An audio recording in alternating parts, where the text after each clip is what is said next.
Hey everybody, welcome to another episode of Cash That. This is your host, Joe Dellera, and we are once again going to break down a Wednesday NBA slate. And I'm going to touch on a little bit of a conversation. I've been liking doing this, talk about some of these conversations that you see on social media and can expand upon them a little bit. So the one that I'm going to talk about today is how much does ball knowledge really matter when you're betting on games, props, anything really. And I'm going to touch on that a little bit. What I'd like to do though is I'm going to break down a couple of my best bets and start from there. So we've been absolutely just hammering Mitchell Robinson props, and it's been going really well for us.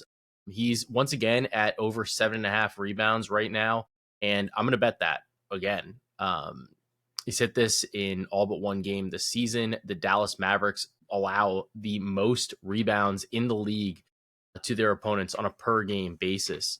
They are allowing, it is 60 rebounds per game to their opponents. And that's a pretty significant amount when we look at this. The average is about like 50 or so, or really about like 52. So this is definitely over the average. New York is also one of the better rebounding teams in the league from a raw number perspective. And I think that's important to kind of take a look at, kind of consider as well in this spot. And honestly, from this, looking at this game, I'm a little bit surprised at the spread. The spread is 4.5. Jalen Brunson got upgraded for this game to questionable with that ankle sprain. I do wonder if it makes sense to play him or not. The Knicks don't play again until this weekend. It gives them an opportunity to rest, not really missing too many games, but it is Jalen Brunson's old team in the Dallas Mavericks. It is a spot where, after their last loss, you could see they really did need a little bit more leadership. They could have used him probably at the end of the game last time out there when they couldn't get the job done to finish the game in their latest loss. I do think that, maybe Brunson wants to play, but I also think that Mike Brown is a little bit of a different style coach where you might just say, dude, like, it's not happening. You're not playing today. And you're going to have to sit out till the weekend. So I do think that maybe there's a little bit of a chance that he's getting upgraded. So that way fans are on notice that he's probably going to be playing over the weekend, that type of thing. But if he plays, great. The 4.5 is definitely light. If he doesn't play, I still think they can cover the 4.5 against this Dallas Mavericks team. And then the other thing I was looking at was Mikal Bridges over 1.5 steals. I think it's a good spot for him against this Mavericks team that allows a ton of steals to their opponents. They don't really have a true point guard. You're seeing Cooper Flagg, Najee Marshall. You're seeing D'Angelo Russell, who I guess is the closest thing to a true point guard. A lot of steal opportunities, and Bridges had 2+ in 4 games in a row. So like that spot for Mikal Bridges. One of the things that I had talked about right there was I was talking about, how many rebounds opponents allow. And I think that there's a couple different websites that I like to use for this type of thing. There's obviously, you can use the NBA website, but you can also use a couple other spots as well. So one of the ones that I think is kind of nice because I think it's just easy to navigate, and it also does show you some of the more recent trends. And I'm going to show you that right now. Is I just use this website. It's called Team Rankings, and I think that it is a relatively easy website to work with. Here it is, and you can see right here. You can look at NBA team opponent total rebounds per game. You can sort by the last 3. You can sort by the whole season, what they gave up last game, home, away, and last season. So I do think it's good to see some of the year-over-year stuff. You can see Dallas, obviously, 61.9. You can see that that's clearly more than the average here. And then when you look here, even over their last 3, they're at the top. Last one was 70. So they really are giving up a lot of rebounds to their opponents. And just one of the tools that I like, you can also kind of change the date here. So if you wanted to go back a couple days, you could see that too.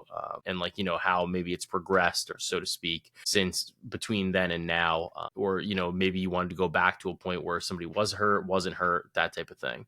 So that was one of the things that I was looking at. And then another website that I like is, obviously NBA advanced stats. You have the traditional stats. You can see the rebounding numbers on a per game basis. This is for this individual teams. And New York top is 6th. Dallas is 11th. But a lot of this has to do with the fact that they are so bad on offense. They're giving up a lot of rebounding opportunities to their opponents. So you can see traditional, you can see opponent as well. So here, sometimes you're going to see some discrepancies in rebounds allowed. So here you've got on a per game basis 49.2, and as opposed to over here, you've got 66.7. So I do think that is like something that's notable. You do kind of have to keep an eye on these stats, but at the end of the day, if you're looking at it more for where they fall in terms of the rankings, you can use a variety of different websites. You can use a variety of different segments. So here, if you did, per 100 possessions, you're going to get some slightly different answers as well. But either way, you are seeing the Dallas Mavericks at the bottom of this. So plenty of opportunity here for the New York Knicks and Mitchell Robinson to go over this 7.5 rebounds line. Let's talk about some of these other games. So we've got the Rockets against the Cavaliers. This game is really interesting because this spread has kind of been bouncing around. We're seeing the Cavs as short home dogs, actually, at this point. The line has flipped. You see the Houston Rockets are favored. I'm very interested in this game. There are a number of players on the injury report, and I think that's part of why we're seeing this. For the Cleveland Cavaliers, Sam Merrill is questionable. Darius Garland is out. And while Max Strus is improving, he still remains out. When you look at the Houston Rockets, Jabari Smith, questionable. Tari Eason is out. He's expected to miss about 4 to 6 weeks. So that is notable. Dorian Finney-Smith getting close to returning, but still not back there yet. So other than that, though, the Rockets should be mostly whole. I do think, though, that the lack of Jabari Smith and Tari Eason probably opens some things up a little bit more for not only Jared Allen and Evan Mobley, on the interior, but I think also on the flip side, you're going to see a little bit more opportunity for Şengün and probably for Steven Adams too. Steven Adams has been an absolute monster on the glass. I would imagine his line probably opens somewhere in the 6.5 to 7.5 range. And even though the Cavaliers have been an excellent rebounding team over the course of the season, I do think that there is a little bit of opportunity here with that double big lineup where you get to see Steven Adams maybe see a little bit more extended run. So something that I'm kind of looking at, something that I'm watching for. I do also think that of all the teams in the NBA, the Rockets are in a pretty good situation to try to cover Donovan Mitchell, who has just been absolutely cooking, especially without Darius Garland. I think that they have the length, the athleticism to kind of deal with that. DeAndre Hunter, also really tough matchup here, potentially against Amen Thompson. So not really looking, I really don't like this spot for the Cavs. I think this is a great spot for the Houston Rockets, even though it's on the road. And I would be more interested in them. For the Hornets and the Pacers, this is a game between two teams that, maybe they don't really want to win. And I'm looking at LaMelo Ball, though, over 22.5 points. I think this prop is a little bit light. He's come back from injury, gone under this line in a number of games in a row, but he's got a good opportunity here against Indiana, who tends to not overhelp. They tend to play their matchup straight up. And I do think it's a great spot for LaMelo, who can realistically beat anybody off the dribble. This is a spot against this Pacers team who I wouldn't say that they're unserious, but they just are inexperienced. They don't have the requisite amount of talent here. So I do think that this is a spot where LaMelo can ball out. He can really excel. And I like the over 22.5 points. Then you've got the Raptors and the Sixers, variety of injuries for Philadelphia. No Joel Embiid, no Paul George. Looks like Quentin Grimes is out as well. This could be a good Edgecombe game. It also could just be a maxi spot as well. I do hesitate a little bit, though, because the Raptors have actually been pretty solid defensively over the course of the season. And I do think that I wouldn't be surprised if this line flips to the Raptors being favored in this spot. And looking at the game itself and some of the player props associated with it, I do think that Toronto has enough bodies, has enough talent to potentially slow down what Philadelphia wants to do. And I do think that, if I was looking at anything, I think Edgecombe maybe is in the best spot. But again, the Raptors have a number of different defensive options they can kind of throw at him. For the Warriors versus the Heat are 3.5 point home favorites. We've seen this line flip since the open, where the Heat opened at 1.5 point home dogs. A lot of this has to do with the commentary coming out of Golden State, where they may or may not play all of their players. Steve Kerr talking about all the back-to-backs, the lack of rest, et cetera, et cetera. Obviously, there is the Jimmy Butler situation where maybe he wants to play against Miami, but I don't know. Jimmy, I feel like he doesn't really totally care. And even if he does play, that doesn't necessarily mean that it is going to impact the way that he plays or the aggressiveness with which he plays. Next, I'm going to be looking at Kings versus Thunder. Thunder are literally almost 20-point favorites. This is fucking nuts.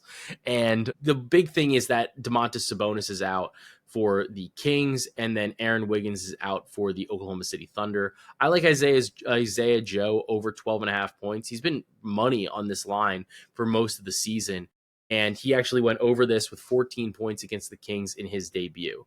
The Kings are bleeding points on above the break threes, and I do think that that's one of the spots that we are going to be able to take advantage of here with Isaiah Joe. Joe is a 3-point specialist. He obviously can make more shots. He can make different types of shots. He can get to the rim. Obviously, he also can score from the corner.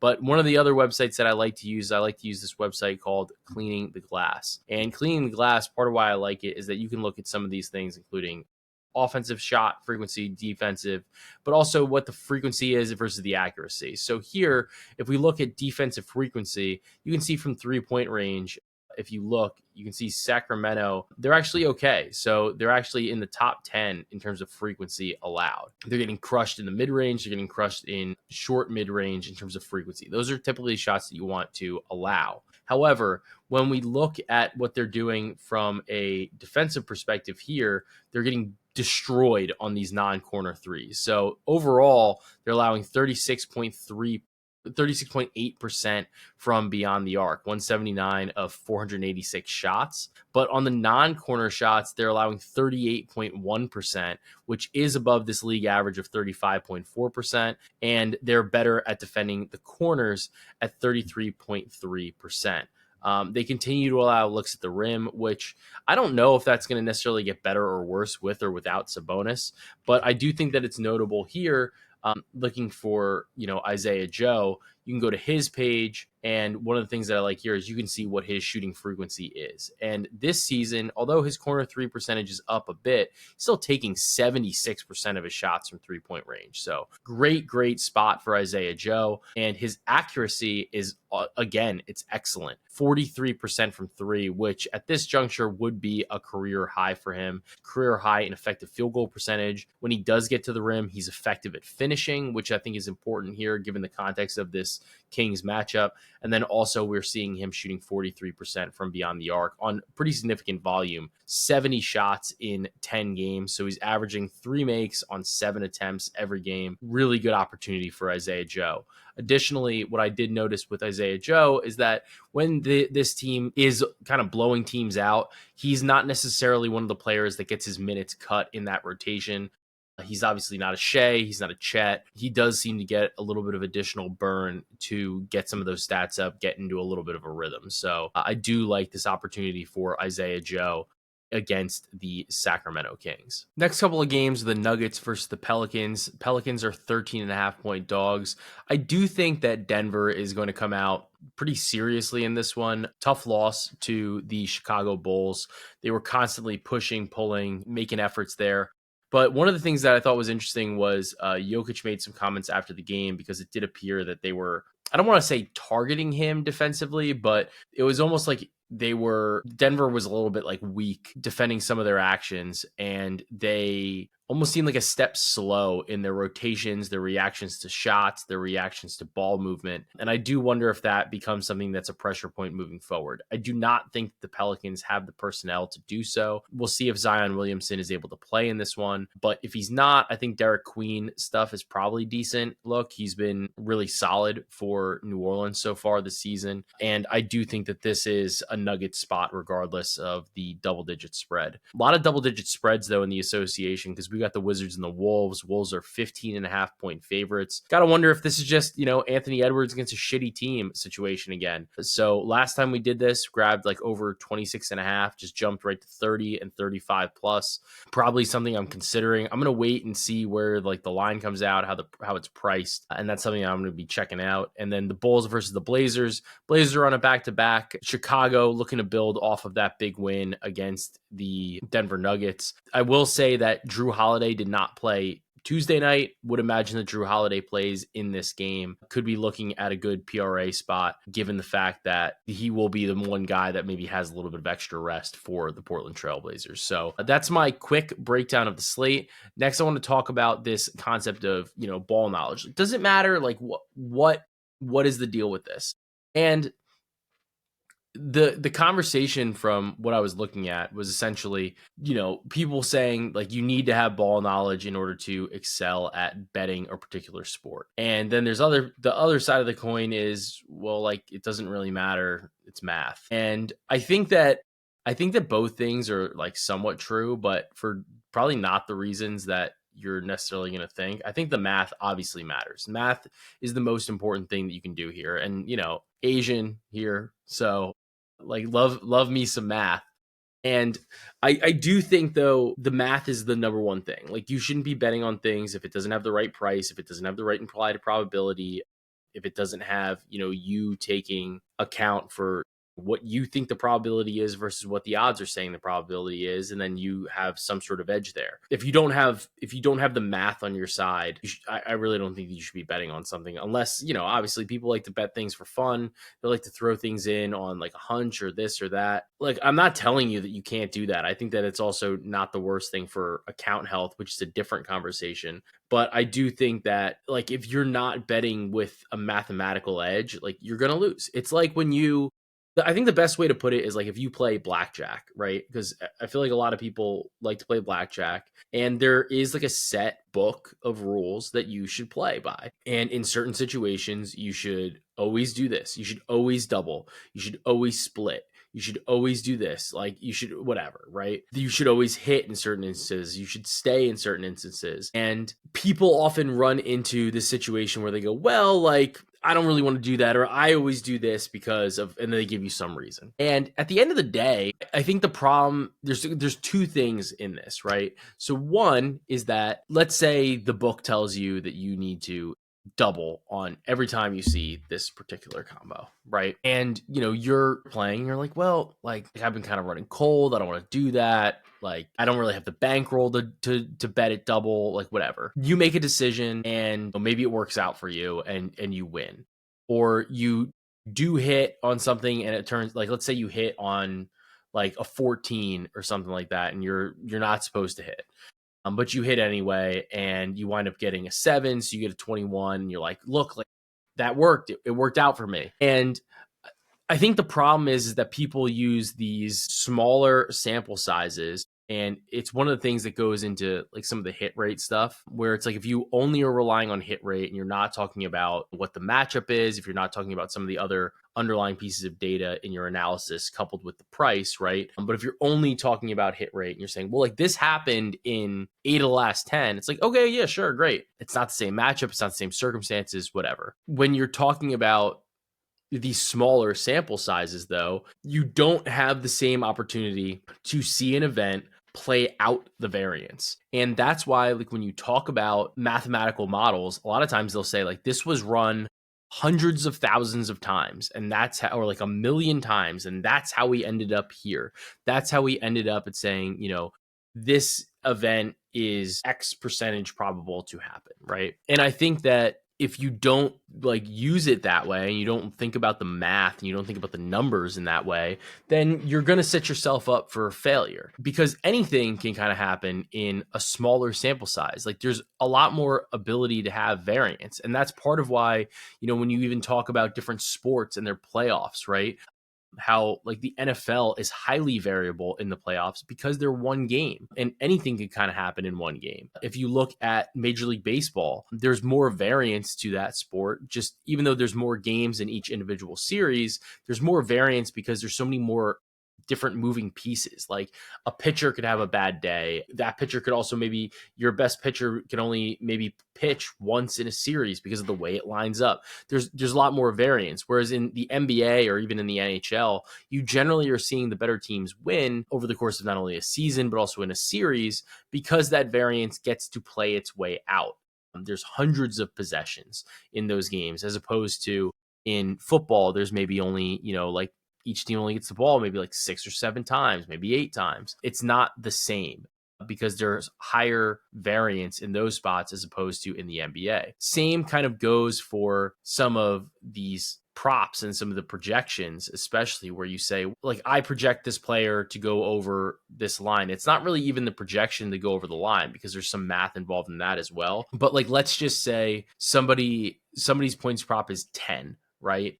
And it's 10 plus, and that's what you're betting, right? And you break it down and you say, well, like, I have a 50% probability that they are going, or 51% probability that they're going to go over that line, but the odds are minus 110. If you bet that every time, you're going to lose money.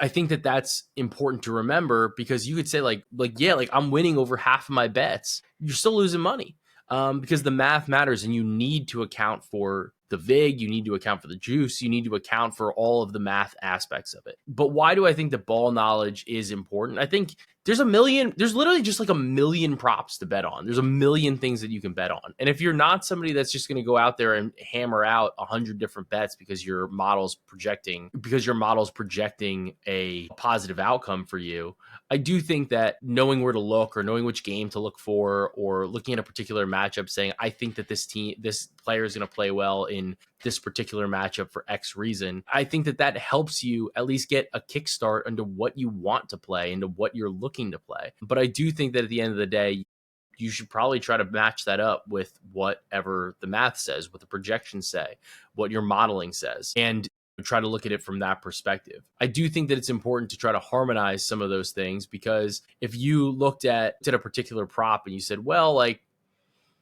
I think this line might be a little high, it might be a little low for X, Y, and Z reason, but my projection is here, and I do think that it's priced fairly, but I think it's not encompassing, or it's not accounting for this team has like good 3-point defense, but it's really only because they played against shitty 3-point shooting teams, or these teams have or like his projection and his recent history is faster, or he's got a higher point total because he's been playing teams that play with a lot of pace. It's a little bit higher. There's a little bit of, not recency bias, but you're seeing games go over for this particular player. And you are able to say, like, well, like, I know that this team plays at this pace or whatever. So it's not so much that there's like a conscious thought of saying, well, so-and-so is going to have a good game against this team. It's just that you're able to maybe help try to parse through all of the hundreds, if not thousands, of bets available to you, because you have an idea of where to go and where to start looking. And I think that is a little bit important in this like analysis of ball knowledge versus the math. I do think that it does make more sense from not even like a projections basis, but more so from a futures perspective. And I think that this is where, you can start having these more like ethereal conversations, these bigger, wider looks at what is or isn't going to happen, what is or isn't going to be voted on in particular, because that's not so much, it's about the number, sure. And the number matters, and you should definitely be betting things based on the number that you're getting. You should be betting things based on, do you think that there's value on that? But I do think that it's harder to tether like a specific projection on like MVP or on sixth man of the year, defensive player of the year, coach of the year. You could say, I think that Shea wins the MVP 75% of the time. But that number isn't necessarily tied to anything in particular. It could be, if you're able to maybe tie it to games played projections, where you said, well, like, in my modeling, I don't have Jokic playing enough games in too many opportunities, or I don't have Wemby playing enough games in 70% of the season. So how does that open it up for me? I think that that's kind of important.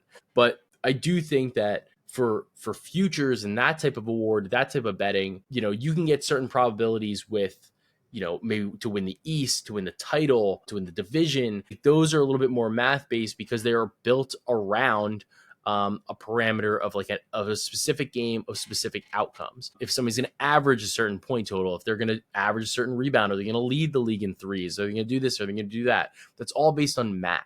It's all based on projections, even more so than on an individual basis, on an individual game, because it's over the course of the whole season. So the variance does get that opportunity to play out. Where I think you can kind of incorporate some of this ball knowledge, though, as you said, well, I think that this team kind of needs X, Y, and Z. And I think that this player provides that in this particular spot. Or I think that this player will slot into his new role and do A, B, and C. Those are the things where you can say, if I can plug this player in and give them this role, then it can help dictate some of your projections, even on an individual game basis, and say, well, like, I think that this player is going to play more minutes because of this, this, and this. And then that can stem what the math kind of spits out. I think that that's important.